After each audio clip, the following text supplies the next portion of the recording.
very much. Thank you, and good afternoon, everybody. I've got the job of the last talk of the day, where you're all kind of shuffling in your seats and clock watching. So I hope this next half an hour does give you a bit of an insight into myself and epilepsy, and I hope you take something away from it. So it's a fantastic turnout, I must say. It really has been a fantastic day so far. So I'm Jasmin, as I've been introduced, and so I was diagnosed with epilepsy at the age of 17. And what I'm going to do is kind of go back and give you a bit of why I'm here, really, and what I have to tell you, what my journey with epilepsy is and what happened. And then I'm going to give a little bit of an insight into how that's changed my life for the good, the bad, and the ugly, really.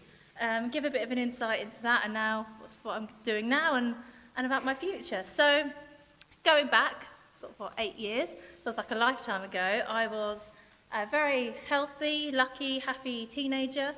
I was 17, I was training to be a ballet dancer. I had just passed my driving test, I was going out clubbing at the weekends and doing all the great things that teenage girls do. And suddenly things started to change. And when I say change, I mean I was starting to feel really, really tired. And this was quite new for me. I never really had any other complications, any medical problems. I started to feel really tired. And then I also started to talking what I called nonsense. And by nonsense, I was once in the car with my mother, and I started describing a lady with a hip. My mum looked at me as if I was going absolutely bonkers, and I had no idea what I was talking about. And actually, I was trying to say the word nan, but I now realise I was having a seizure, and I couldn't say the word nan. I couldn't remember what that word was. So I was describing her as the lady with the hip. Further things went on. I started talking about a brother that I don't actually have. And this all kind of started adding up, and with the tiredness and this kind of thing, and I actually started to, what I thought was pass out. I went and saw my GP and explained the symptoms and said, this is what's been happening. And at this point, I had absolutely no idea what epilepsy was. For me, epilepsy was my nan's next-door neighbour and one lady I knew, and that was about it. So when they sent me for an MRI scan, I thought this was just, a routine, and this is what happened. 2 weeks later, I went back and I had my results. And they said, we think you've got a brain tumour, and we think that these episodes are actually epilepsy. I thought, what? Me have epilepsy? That just doesn't, where's this all come from?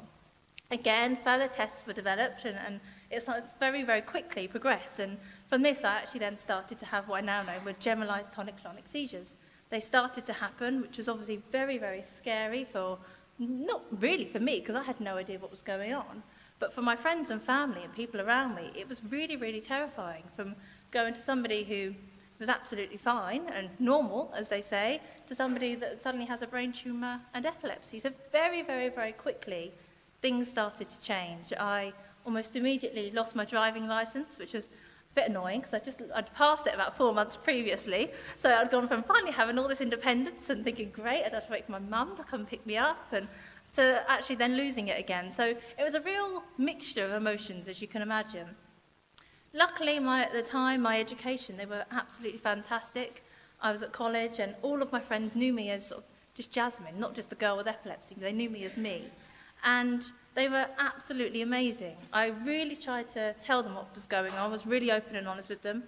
And they would quite literally, I would have a seizure, perhaps in the dance studio, and instead of sort of being petrified and turning, calling an ambulance and turning the lights off and music off, I asked them not to do that. I asked them to just carry on as normal, and they would literally dance around me. I'd wake up from a seizure, having absolutely no idea what had happened, and everything was normal. And that was one of the most amazing things that happened, because it didn't make me feel out of place. It didn't make me feel completely, weird or a burden. I didn't stop the rehearsals, although a couple of times I did. But, and it just carried on, which was so, so amazing.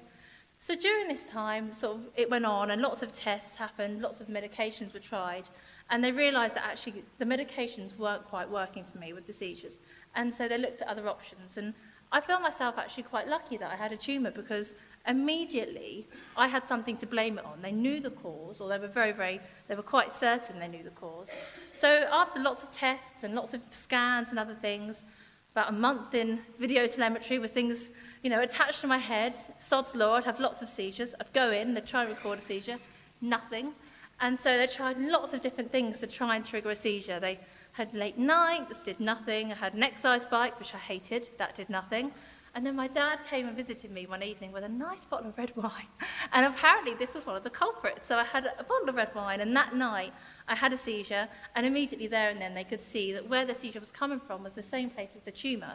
So immediately surgery was then an option, which was absolutely fantastic. So again, lots more tests later. I met my amazing best friend, who is my surgeon, and he agreed that he would operate on me. And in June 2011, again, which was a lifetime ago, he spent 13 hours chipping away and removed all of the tumour very successfully. So that was a fantastic day, probably not so fantastic for my family waiting for me, but it really was a fantastic day that it removed it. So following on from that, a month later, I developed a limp in my right leg, which I assumed would just be recovering from the surgery, just as normal. It's not every day you have it. I went back, and there was a student nurse, actually, that had removed the stitches from the surgical site, and she left one stitch in. So I had to go back and have it removed, and I still call her my saint, because when I went and had that stitch removed, they noticed all these things that I had no idea was happening. They said, we need to do a scan, and it turned out that there was a cyst had grown in place of the tumour that had become infected, which is why I had the limp and other things. So I still think that one stitch saved my life, and it's fantastic. Funny how I should say about the student nurse bit in a minute and why I admire them so much. And so from then on, so about a week later, I had further surgery. They just needed to operate again just to get rid of this cyst. And that was, again, very, very successful, no complications. And I was extremely lucky. Went home about a week later and carried on from there. And so in the between sort of the college times and the surgery times, going back again, I was kind of wanted to continue my jumping ahead, my dancing career. And I went to university. I got accepted to a university to study contemporary dance, which was always my dream. And at this point, I was probably having the peak amount of seizures. I was having perhaps 2 or 3 a week on a really bad week.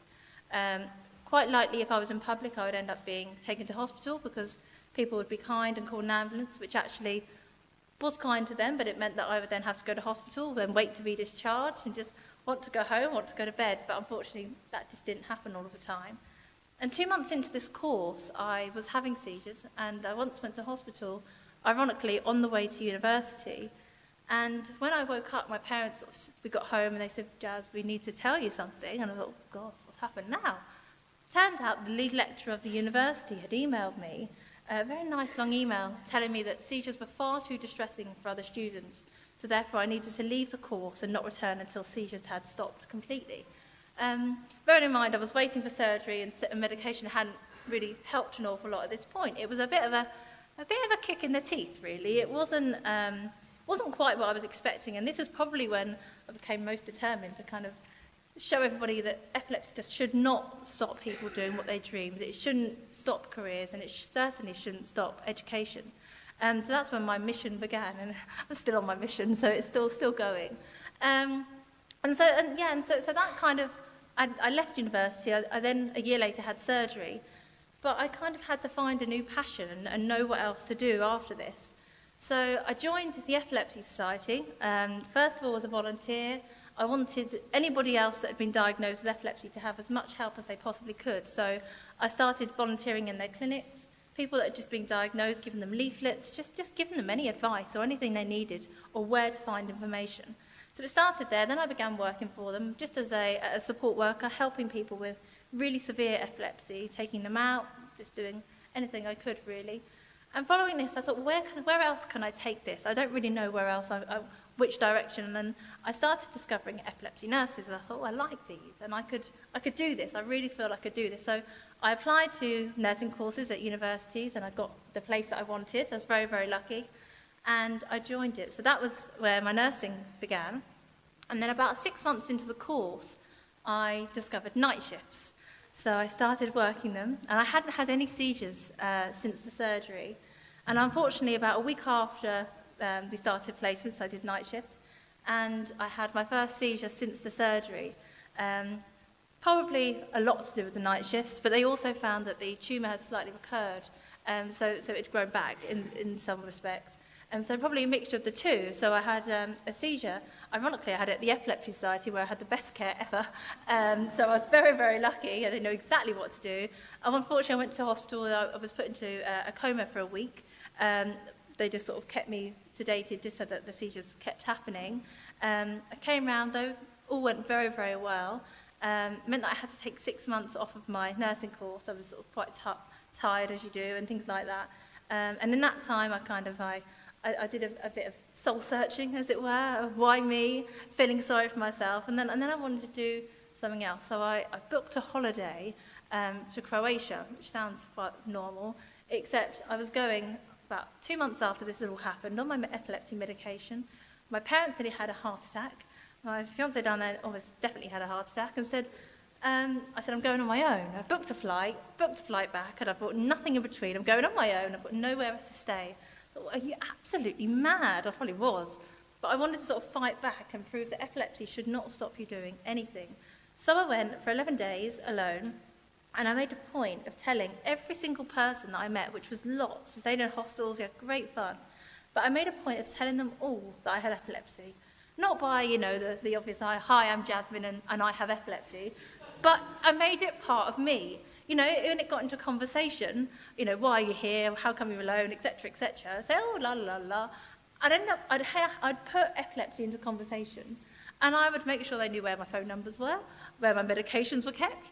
And I would make sure they knew all of this. And it was amazing. The amount of people that I told I had epilepsy, somebody else, oh, my brother has epilepsy, or my friend, or my teacher, or such and such. And I found that as soon as you start talking about it, it all comes out of the woodwork. Everyone, and that campaign, everyone knows someone. And it's so true. So many people, we know the statistics, how many people have epilepsy. And it's not until one person kind of mentions it that actually everybody else feels comfortable doing it. So that was my mission, and I proved a point. I got back safely. They were all happy, and I had no seizures out there. And touch wood, I've had absolutely no seizures since then either. So I went back to my nursing school, who were absolutely fantastic, and I didn't ever have to do a night shift again, and I vowed never to again either. They cursed me, I'm sure. And I completed it, and I'm now, 6 weeks ago, I completed my nursing degree, and it was, I've never been so relieved to see that I've passed, and it was such an achievement for myself, because it was a long road, and now it's sort of to the future, really, and I really, really feel that although being diagnosed with epilepsy and the tumour, etc., I wouldn't wish upon anybody. And, the things that being diagnosed with epilepsy brings to your life is not just a seizure. I think somebody mentioned earlier in a talk, having a seizure for me personally was probably one of the smallest bits. It was all of the things that came with it. It was the independence that was lost. It was, having a shower rather than that nice hot bubble bath that you want every evening, and you can't do it because nobody else is in and you could drown. It was, curling my hair. I once had a curling wand, ladies, you might know what I'm on about, and once I had a seizure, I gripped and the tip of it burnt the inside of my palm. Doesn't sound a lot, but when you're trying to write, it's just annoying. And all these little things that I think people don't generally think about when having epilepsy, but they make such an impact into your life. Families. My family were absolutely fantastic. They were amazing. I have a younger sister she suddenly became the older sister and looking after me, protective sister. And she was amazing. My parents, my friends. But it really does have an impact. So, so much. And so I suppose my future, I want to help anybody that has epilepsy, and that's why I got involved with the charity, is I want to make sure that they have the best life possible with epilepsy. And, with my sort of the education being stopped, I don't want that to happen to other people, which sadly it still does. In terms of working, after I left university, I tried to work in between then and surgery. And I think it was 5 or 6 different jobs, from a garden centre that eventually sacked me because it was far too dangerous because I was having seizures near gardening tools. So they sacked me for that. I was a decorator. That was far too dangerous because of ladders. I worked in a canteen. They sacked me because of boiling water, spilling on customers. So every avenue I seemed to try and take, something kind of knocked me back. So again, that kind of added to the mission. It all built up, and I continued my journey. So now I've qualified as a nurse. I've taken a step back from epilepsy in terms of my nursing. I've gone to a completely different ward, which I'm mad about because I have no idea. It's all cardiothoracic, and my whole brain is epilepsy, ironically. So I'm doing that, but my foot is certainly still within epilepsy. I've recently joined the epilepsy sort of a committee board to hopefully help fundraise and raise real awareness of epilepsy, which really will. I don't think that mission will ever stop. It's nice to know that none of you have fallen asleep yet, which is fantastic, knowing as it's the end of the day. And how we do it for time. I don't even know what time I started. I'll carry on talking until I'm told to stop. But so I think that's really the main gist of why I was wanted to talk today and why I was asked to talk today is just to prove really that epilepsy certainly is not the end of anything.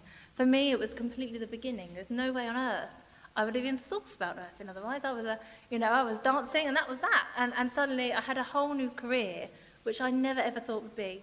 And it's the best thing that possibly could have happened to me in all sides. Like I said earlier, a very long-winded way, I wouldn't wish it upon anybody, but it's probably one of the best things that's ever happened to me because I've learned so much about myself and so much about epilepsy, obviously. So it's been a real privilege, and I hope that I can go on and share my experiences and help anybody else that is struggling to come to terms with the diagnosis or finding their way with it. So I think I'll leave it there on a very, very positive high. So thank you very, very much. Thank you.